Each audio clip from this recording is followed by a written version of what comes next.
Dwarves are not the most popular fantasy race. We have to accept it. Dwarves are not hot. No, Peter Jackson, they are not. And yet many guys think that dwarves are so cool. From the Warhammer Dwarves community to the Dwarven metal music, it's unlike any other fantasy race. If you don't understand it, or if it even puzzles you, statistically it is possible that you are a woman. And yes, there are women who do like dwarves, but if you are one, you will probably not find anything new in this video. If you're a guy, however, show this video to your wife or girlfriend, because mutual understanding is key to a healthy relationship. Greetings! I am not a witcher, which should be obvious, but I am a fan of dwarves in fantasy. And I have some insights on the matter of why guys like dwarves so much. A question that has been asked by so many women all over the world. Okay, by some women. Okay, at least my wife. So, I give you main reasons why we, dudes, men, consider dwarves to be so cool. Of course, the importance of each reason may vary from guy to guy, but you'll get the general idea. Imagine dwarves. I said dwarves, not dragons. When you meet dwarves, what's the first thing that you are met with? Their attitude. By Barrowin's beard! How did you manage to lose your weapon? Go and get it, and this time, hold it tight! Hey! That one was mine! You're just too slow, dear brother! Too slow? Just wait! The bearded folk is widely known for their grumpiness, irritability, and their short fuse. Short? Coincidentally, for a long time in human history, it was considered to be a very manly feature. Watch your tone, boy. You probably know some dudes who were raised in a traditional manner and now have anger as their go-to emotion.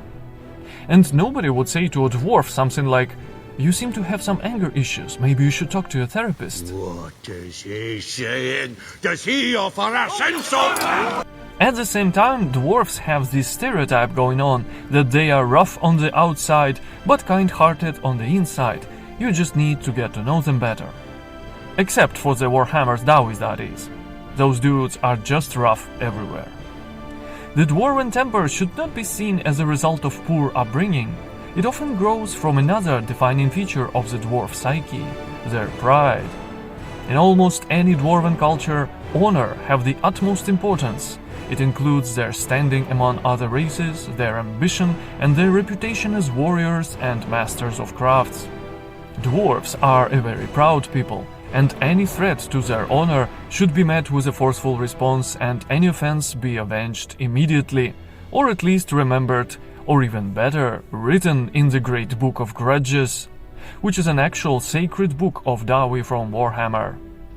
But life is often unfair to the bearded folk, and the many unresolved grievings they stack up in their long lifetimes can weigh heavily on their soul, causing trust issues, general grumpiness, and constant discontent. You can't argue with the fact that these dwarven character features are very relatable to many guys in the real world. Another first thing that comes to mind when you think of dwarves, or that's a second thing, definitely in top 3 things, is their affinity to axes and hammers. And it's rarely because they are such good lumberjacks or smiths. Don't get me wrong, they almost always are, but these tools are the tools of war, the craft that is revered by dwarves in all fantasy universes. Hard and stout ironclad warriors, they have a reputation of formidable foes, but notice that dwarves almost never are the original aggressors. No, they don't start any wars, they are natural-born defenders. It just often happens that other people are jealous of the dwarven riches or habitats or women, and those people often act on that jealousy, and so the dwarves always have a reason to take revenge on their offenders. Back to the Great Book of Grudges, it is just practical to keep a list. The dwarven warriors usually are one of 2 stereotypes: heavily armored and shielded tanks that like to make shield walls, or fearless berserkers with minimal protection and maximum exposed skin. Take that and add their love for horny helmets, horned helmets. And you can see that dwarves have many features of Vikings as the popular culture imagines them. Dwarves do have a heavy Scandinavian influence with a bit of Scottish flavor sometimes. Which way, laddie? Is it down here? And those are two very masculine cultural stereotypes of medieval warriors.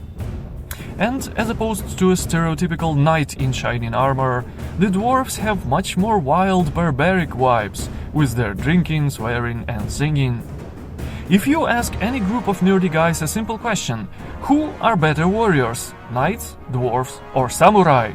You better get yourself a comfy chair and a bucket of popcorn. Because we guys like to talk about medieval or fantasy warfare, and the nerdier the dude is, the more fierce and stubborn he is in the debate. Ancient cities carved from stone, weapons and armor harder and lighter than steel, jewels that make even elven hearts go blind with jealousy and greed. What do all these things have in common? That's right, they can all be stolen from dwarves. But for that, they should be first crafted by dwarves, and the bearded folk is rightfully considered master craftsmen and epic builders, and also inventors. That's right, if a fantasy universe has some kind of technological or steampunk elements, there are only two races who are allowed to have those, gnomes and dwarves. And nobody cares about gnomes anyway. In everything that concerns technology, dwarves have the sharpest minds and the most advanced sciences. Inside fantasy, that is some next level nerdiness. If somebody has discovered gunpowder, it's probably dwarves. They just always have the best toys. And the louder, the better. Dwarves also have another distinctive quality. They are perfectionists. If you see a thing made by dwarves, it is probably made to last, not like this human planned obsolescence bullshit. So, proud creators, legendary architects, amazing engineers and badass gunslingers, all dwarves. How not to respect such accomplished dudes?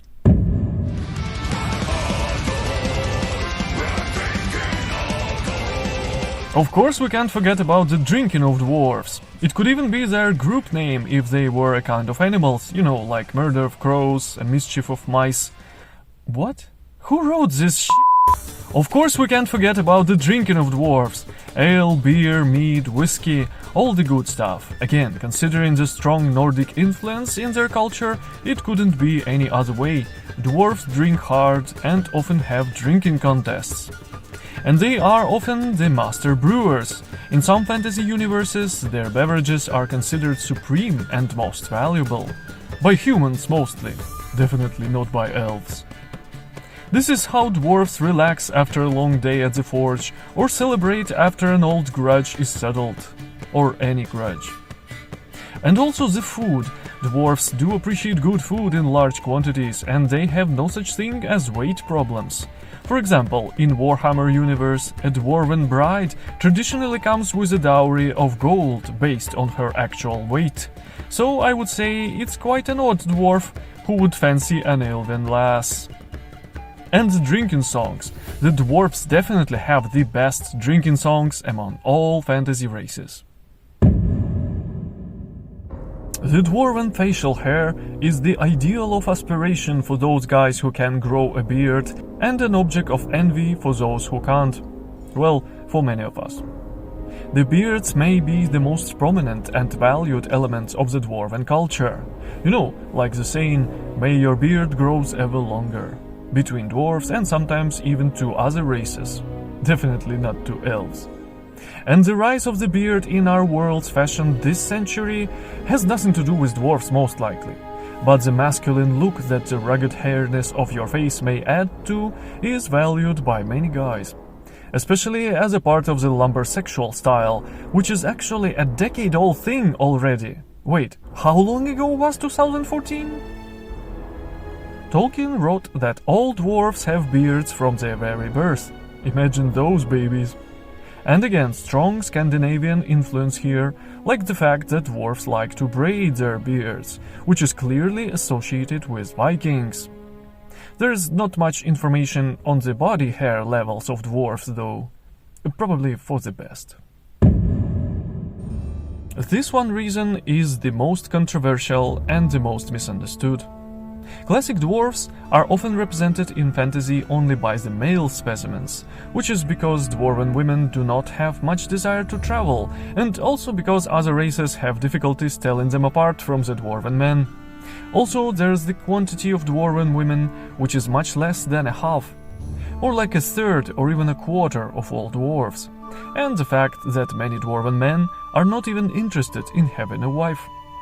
So are the dwarves really an exclusive boys' club? A merry band of dwarves with their axes and beards and drinking is often a comfort zone for guys who feel better in the company of other men. No, it's not a euphemism. I mean that some guys, unfortunately, have troubles understanding women, or maybe they just had bad experience or a very traditional upbringing, maybe they feel constantly judged by women, maybe they hold some grudges after disappointing relationships, and among dwarves, one is judged by his deeds and his bravery. Brotherhood, among other things, means mutual support and approval. And if any woman is still watching this, sometimes it is better to be a Legolas to your man's Gimli than just expect your man to be an Aragorn to your Arwen. Of course, lately dwarven cultures have been much more open to their feminine side, with more women participating and more games adding option to create a dwarven lass character. It's just still not a lot of girls think that dwarves are hot. And the final reason that dwarves are so likable is that all of the above mentioned mix of awesomeness is packed in a small and cartoonish form. Dwarves are cool and adorable at the same time, and many guys may feel like something is adorable only if it also is dangerous and manly. You know, like a pit bull that could kill people, but the owner secretly knows that it's their puppy. Or the fact that I sometimes let my cat bite my hand because she really is a miniature predator. And the oversized axes or hammers in the hands of those mini Vikings, they can make even the most grim dude smile, if even a little bit.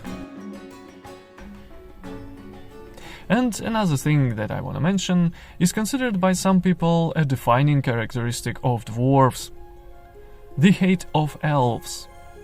What was started by Tolkien as the history of violence between those two races in Middle-earth can sometimes go completely off the rails. I mean, I support an occasional elf joke or a healthy competition between comrades like Legolas and Gimli. But if you make hating elves your whole personality, it just makes you a hater, nothing more. I want to believe that dwarves are above that. Honor is not built on hate. So there you have it, the reasons why guys think dwarves are cool. If I forgot something or you disagree, please put it in the comments, we'll discuss. So thank you for watching, consider subscribing if you like videos like this. I'm still Not-a-witchr, and as always take care and farewell.